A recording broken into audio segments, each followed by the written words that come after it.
გამარჯობა, ცუგობარი თქვენთან არის და ისევ აღმოჩნდი კლინიკა ვეტექსში. აქ როცა არ უნდა მოხვიდეს მუშაობაა, ამიტომ იპოვო ესე წყნარი დრო და დაისვა გვერდით ადამიანი ეგრე არ გამოდის.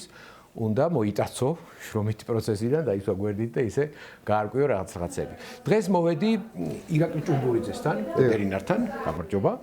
და ვაპირებთ ვილაპარაკოთ ყურის ანთებაზე, რომელსაც თურმე რაღაც საინტერესო სახელიც გქონია და აი ახლა გავიგე ზუსტად ჩაწერის დაწყების წინ. როგორია? ოტიტი. ოტიტი არის ყურის ვილაპარაკოთ ოტიტზე.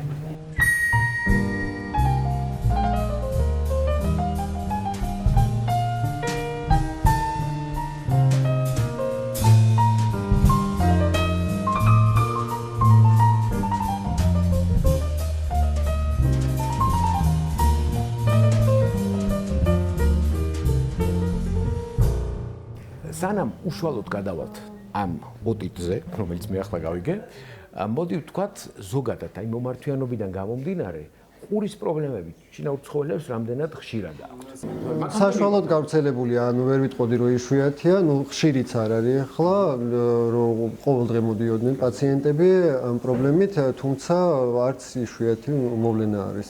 იმისთვის რომ საუბარი კიდევ უფრო გაგვიადვილდეს, მოდი პირდაპირ სპონსორის კომპეტენტოს შეკითხვას დაგისვამთ, რომელიც ასე ჟღერს, რომელი გარემო პირობები, მაგალითად ცურვა, ამინდი, მტვერი, უწყობს ხელს ყურის ანთების გავრცელებას.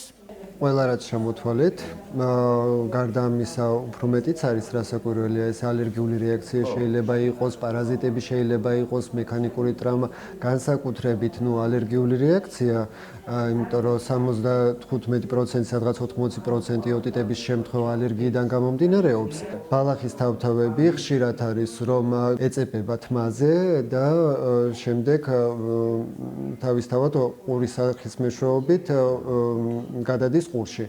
ცხოველი ვერ ინთავისუფლებს თავს, იმიტომ რომ ძაღლის ყურის ანატომია რო ავიღოთ, სასმენი არხი ლათინური ასოფგერა ელის მაგვარი არის, კი ბატონო, და ამ შემთხვევაში თავისთავად ის ბალახი უკან ვერ ამოდის.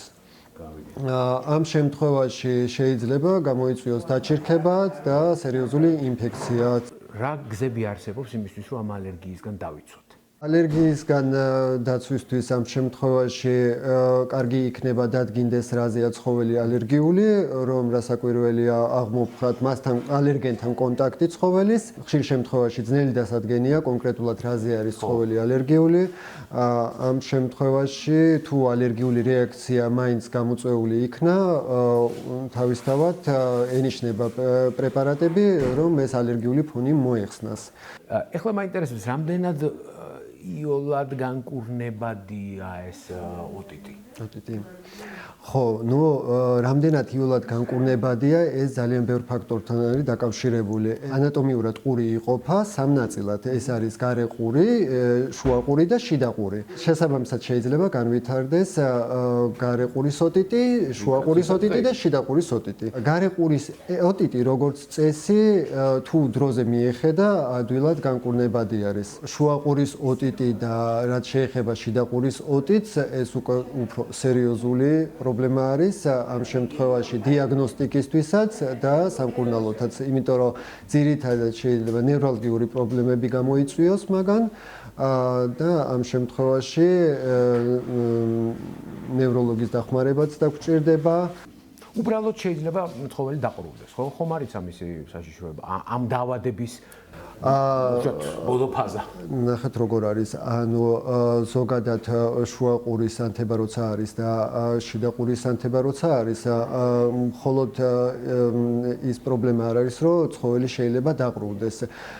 უფრო სერიოზული ნევრალგიური პრობლემები შეიძლება გამოიწვიოს, თვალის პრობლემებიც, ცხვირის პრობლემებიც, კი ბატონო, სივცითი ანუ კოორდინაციის დარღვევაც შეიძლება გამოიწვიოს ამან, კრუნჩხვები, ხო, გაშეშება, ცენტრალური ნერვული სისტემის დაზიანებაც შეიძლება გამოიწვიოს მაგან, ასე რომ უბრალოდ დაყრუებასთან არ გვექნება საქმე. როგორ შეგვიძლია რომ ამოვიცნოთ სიმპტომები? რაღაცა მოვიდა ძაღლი რაღაცა ვერ აქვს წესრიგში იქეკება ან რაღაცა. როგორ უნდა გავარჩიოთ ახლა ეს უბრალოდ იქეკება თუ აქ რამე უფრო სერიოზულთან გვაქვს აქ რამე ნიშნები თუ არსებობს? კი ბატონო არსებობს და ზუსტად ახლა დიაგნოსტირებისთვის ანამნეზს ვაგროვებთ მე პატრონისგან, ანუ ინფორმაციას ვიგებთ თვითონ რა შეამჩნია. ხო და ამ შემთხვევაში რასაკვირველია, ესე იგი ვიზუალური დათვალიერებით შეიძლება ზოგჯერ შევამჩნიოთ, რომ ის ყური, სადაც ანთებითი პროცესი არის, ოდნავ ჩამოწეული აქვს ცხოველს. რას ნიშნავს ჩამოწეულია? ნუ ანატომიურად, ანუ განლაგებული ერთ დონეზე არ არის. ერთმანეთს არის არა ასიმეტრიული. ხო, ოდნავ ჩამოწეული შეიძლება იყოს ის ანთებადი ყური. ასევე, ესე იგი, ხშირ შემთხვევაში ქავილი შეიძლება იყოს ერთ-ერთი სიმპტომი, პლუს მინუს ტკივილი, ნუ რაც გამოიხატება იმით, რომ ცხოველი ჭარბად იქავებს. ზოგიერთ ცხოველს ძაღლს, ასე ვთქვათ, სამწუხაროდ ესა ოტიტის გამოვლინების დემონსტრაციული უნარი დაქვეითებული აქვს, რაც შეიძლება ანატომიიდან იყოს გამომდინარე. ანუ მაგალითად ბულდოგებს არ შეუძლიათ ყურის მოფხანვა, იმიტომ რომ ანატომიურად, ნუ თავისთავად, ხო, თათებით ვერ წვდებიან. ზოგიერთ ცხოველს შეიძლება მოიქავოს საგნების ზედაპირზე ხახუნით, ასევე შეიძლება ყურთან ახლომდებარე კანის ქსოვილების დაზიანება შევნიშნოთ. რა ტიპის გაწითლება, გადაქერცვა? ალოპეცი, ანუ ხშირი ქავილის მეშვეობით შეიძლება იყოს ალოპეციის, ანუ უბეწო ადგილი, შეიძლება კანი იყოს გაღიზიანებული, ან უკვე ანთებითი პროცესიც იყოს წასული.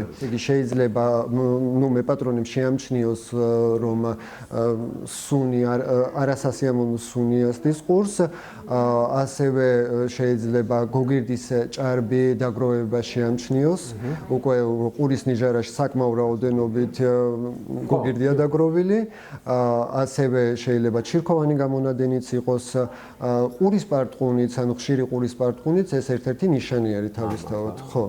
ეს არის ის უკვე, როდესაც რაღაცა მოხდა და ჩვენ დავინახეთ, რომ გაჩნდა პრობლემა. იქნებ მაგამდე როგორმე არსებობს გზები, რომ მაგამდე არ მივიდეთ.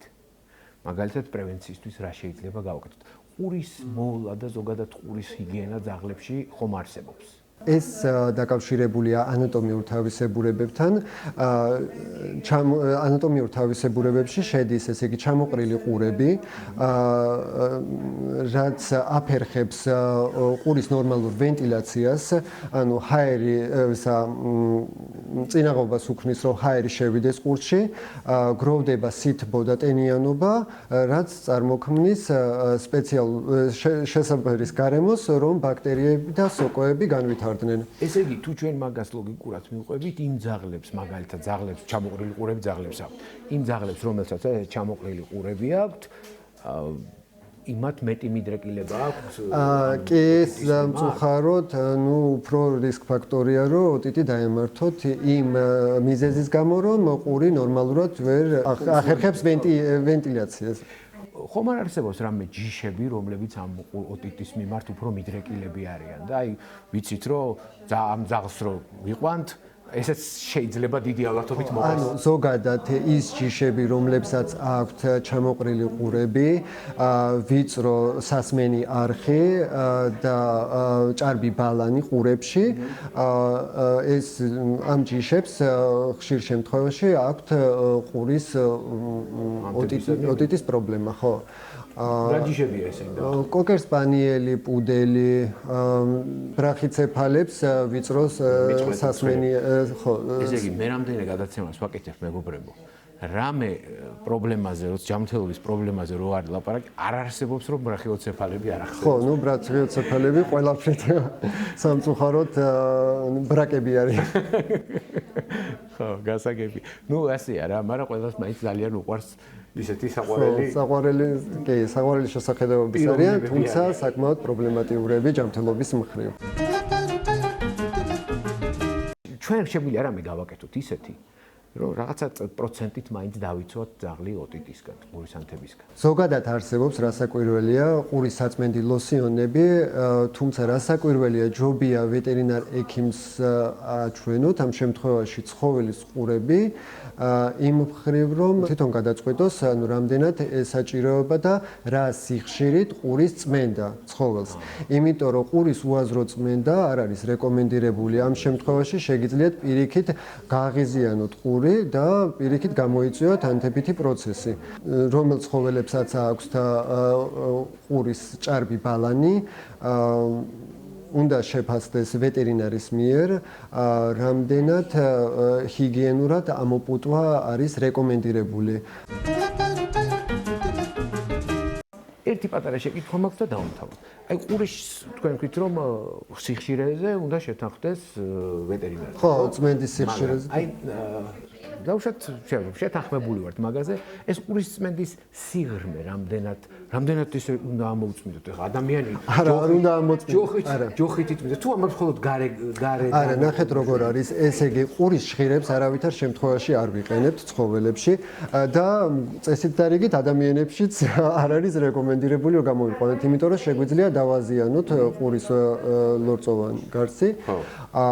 ამ შემთხვევაში ესე იგი ვიყენებთ ლოსიონებს, რომელიც ყურის საწვეთი ლოსიონები არის და რათა წაეხმაროს ყურს შიგნიდან რაც ჭუჭყი არის, მიკროორგანიზმები არის, ყველაფერი ზევით ამოიდევნოს. ჩვენ შეგვიძლია ერთადერთი რომ ყურის ნიჟარა, რაც ხედველობის არეშია, გავწმინდოთ თავისთავად. იგივე არა, ეს გამოყენება ამ შემთხვევაში ჯობია ბინტის ტამპონი ან კოსმეტიკური ბამბა კიდე ბატონო. ხო და ნაწილაკები რო არ შევიდეს არა იმ ბამბის ნაწილები ხო ფრთილები და ასე შემდეგ რო არ დარჩეს ხო და ამ შემთხვევაში ესე იგი შეგვიძლია დავალბოთ ეს კოსმეტიკური ბამბა ან ეს ბინტის ნაჭერი იგივე ყურის ლოსიონით ან შეგვიძლია ანტისეპტიკური პრეპარატი გამოვიყენოთ თუმცა არა წყალბადის ეშანგი, იმიტომ რომ ხშირ შემთხვევაში, ზოგიერთები რატომღაც მინდა ვიყურს წყალბადის ეშანგით, რაც კანს აღიზიანებს და კარგი აზრი არ არის. წყალზე რა აზრის ახართ, უბრალოდ წყლით ამოუწმინდა. არა, წყლით ამოწმენდა არ შეიძლება, იმიტომ რომ წყალი არ არის სტერილური და ამ შემთხვევაში შეგიძლიათ მიკროორგანიზმები, ბაქტერიები შეიტანოთ. და ზოგადადაც წყალმაც, ანუ ზოგადად ბანაობის დროსაც ჯობია თავისთავად ბამბის ტამპონები ან ბინტის ნაჭერი ყურებში ჩავმაგროთ, ოდნავ შეგიძლიათ ასევე ვაზელინით დაასველოთ, იმიტომ რომ წყალს უფრო აკავებს. თავისთავად წყლის მოხვედრა ყურშიც ერთ-ერთი პირობა, რის გამოც შეიძლება გამოვლინდეს ოტიტი.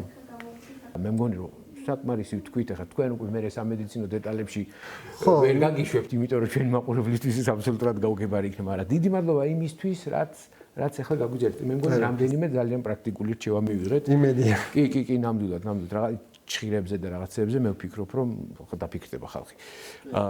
ირაკლი ჭუმბურიძეს, ვეტექსის ვეტერინარს დიდი მადლობა. დიდი მადლობა კომპეტენტო სპონსორობისთვის და დიდი მადლობა თქვენ რომ გვიყურეთ. კიდევ ერთხელ გთხოვთ, გამოიწერეთ ჩვენი არხი, მოიწონეთ და რაც თავარია კომენტარებს მისკენ მოგიწოდებთ, იმიტომ რომ ეს მე მეხმარება მომდევნო გადაცემების გადაღებასა და მომზადებაში. დიდი მადლობა, აბა კარგად იყავით, შევხვდებით ერთ კვირაში.